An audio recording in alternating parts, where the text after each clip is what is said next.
Prendre du recul, se remettre en cause, raisonner à l'échelle de l'exploitation, l'agriculture d'aujourd'hui impose d'avoir une approche globale du végétal.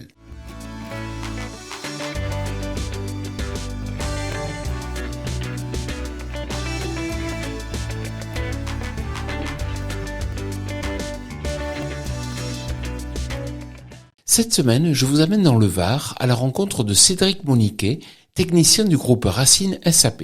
Cédric, tout d'abord, pourriez-vous nous caractériser les exploitations viticoles de cette région ? Alors globalement ici dans la région, nous avons beaucoup d'exploitations qui sont en biologique, d'accord, avec pas mal d'exploitations qui sont passées en HVE, en haute valeur environnementale.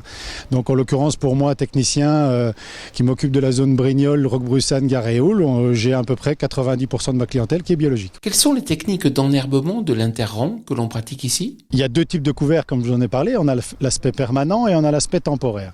L'aspect temporaire, comme celui dans lequel je suis là aujourd'hui, va travailler une graminée et des légumineuses, donc très facile d'implantation au mois de septembre, juste post-vendange, assez tôt, dans des sols chauds pour avoir un maximum de résultats. Son but était de détruire ou rouler ou broyer, mais ici c'est rouler là dans une quinzaine de jours, donc on va dire mi-mai, et donc va disparaître, va créer un effet mulch, ne va plus rentrer du tout en concurrence nutritionnelle ou hydrique si elle devait l'avoir. D'accord ? Donc ça, à partir d'ici, il n'y a plus de phénomène de concurrence. Tout ce qui va être dans le permanent, on a travaillé des substances, des graines du type fétucovine, qui sont des fétus qui sont très très peu concurrentiels hydriquement et nutritionnellement par rapport à la vigne. On a travaillé un type de régras, la même chose, et après on a travaillé avec des trèfles mycorhizés qui vont permettre justement de travailler l'aspect mycorhize avec sol vigne qui va venir s'implanter sur la vigne et du coup d'aller synergiser cette capacité d'aller chercher les éléments nutritifs et l'eau en l'occurrence, parce que les infs de mycorhisation permettent d'aller à des distances très significatives pour aller chercher l'eau. Les couverts devant vous sont très développés. N'y a-t-il pas un risque de concurrence avec la vigne ? Alors au niveau des techniques de couvert sur l'exploitation ici sur les vignobles de l'Escarel, on va travailler de deux manières différentes. On va avoir la technique de enherbement permanent tous les rangs et puis après la technique enherbement permanent et enherbement temporaire.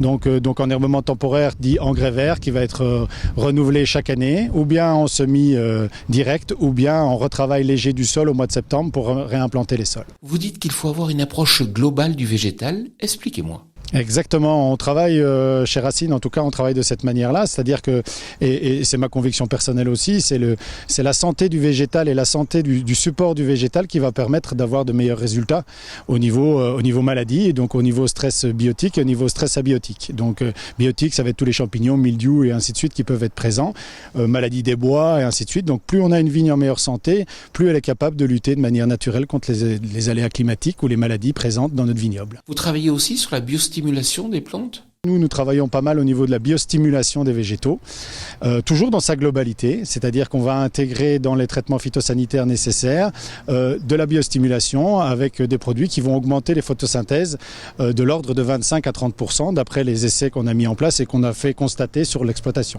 Mais savez-vous quantifier précisément cet effet biostimulant ? Alors on est capable de le quantifier, de le visualiser. Donc quantifier tout simplement par des passages de N-tester, donc on vient vérifier la photosynthèse du végétal, donc on fait un passage de rang non traité, un passage de rang traité. Dans les 24 heures qui suivent, on vient faire un test justement sur ces feuilles, donc directement au vignoble, et on fait les calculs, on fait les moyennes et on voit. Donc chaque fois, telle constatation avec les solutions qu'on utilise ici montre que sur le vignoble, on est à plus de 25% de photosynthèse. Donc qui est un atout énorme pour la capacité de colonisation du terroir, de la captation des éléments et le développement des systèmes racinaires et en même temps la capacité du végétal à aller chercher dans le terroir, tout simplement. Merci Cédric. Quant à moi, je vous retrouve la semaine prochaine sur TV Agri pour un nouveau regard porté sur l'agroécologie. Bonne semaine à toutes et à tous.